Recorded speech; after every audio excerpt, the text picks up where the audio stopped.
Lisa? So we know you're half Japanese, half American. It's probably not so rare in America, Mm-hmm. but uh, is there any kind of like a unique things happen with your background, or is there any interesting stories Oh, related to that? Yeah, being half. yeah. Uh, I think in America, like you said, it's not a big deal.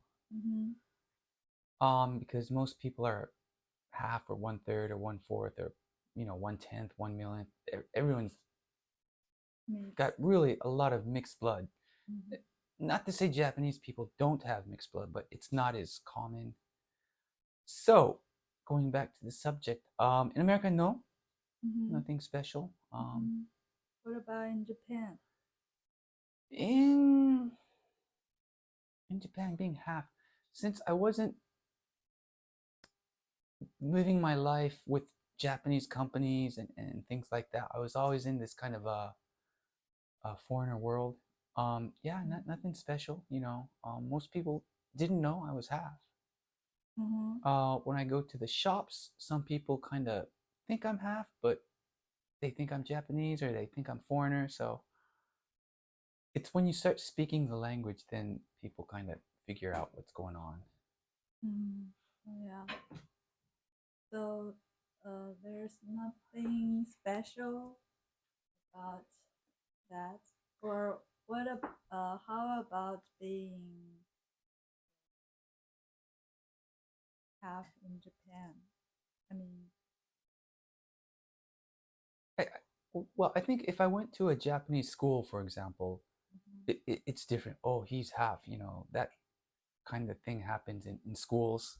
Mm-hmm. People like even some of the students I teach now, they say, oh, that guy or that student is a half, or that student is from blah blah blah, and they become popular Mm-hmm. sometimes. Mm-hmm. Um, Things that I found interesting. See, here's the thing. To me, it was normal.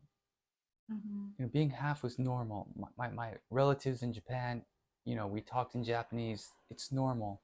Mm-hmm. I think going out sometimes, getting a reaction that you don't speak Japanese is kind of strange. Like when you're out with someone who's definitely looks Japanese, Mm-hmm. they speak to them and ask them what I want to order. Mm-hmm. So there's things like that happen sometimes. So they think you can speak Japanese, Yeah, kind of thing. yeah. And I think the face is a little bit not a typical Japanese face because Mm-hmm. it is half. Right. So, there any stories uh, with your parents or in your family About about like inter kind of like an international marriage family? that's such a weird thing. That's such a Japanese thing to say because so in America, like there's so much mixing. It's not a Mm-hmm. big deal, so I don't think of it as a big deal. But there's one story I do have.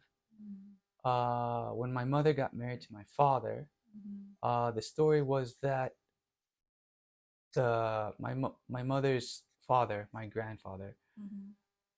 they had a big meeting discussion. She's dating a foreigner, Mm-hmm. blah blah blah, Mm-hmm. and there was some pushback with my mother and father being together Mm-hmm. because in that time it was still kind of rare.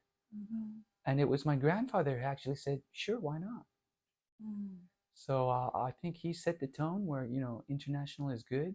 Mm-hmm. Even though my grandfather knew about the World War II, Mm-hmm. he went through it, Oh, wow. but yeah, for some reason he didn't hate Americans, and he was really welcoming. Mm. I do know that story. Oh, really? Yeah, yeah, Oh. yeah. What about your mom? Did your mom experience World War II? My mother? Uh-huh. No, no, my grandfather. Oh. Grandfather, grandmother.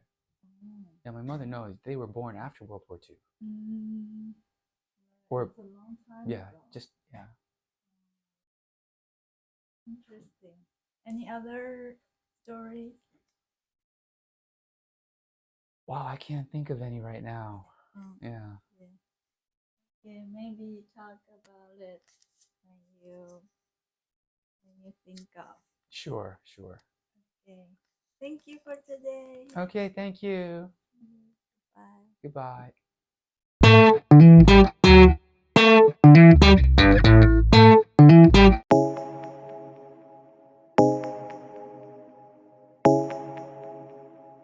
Jamming on the beat.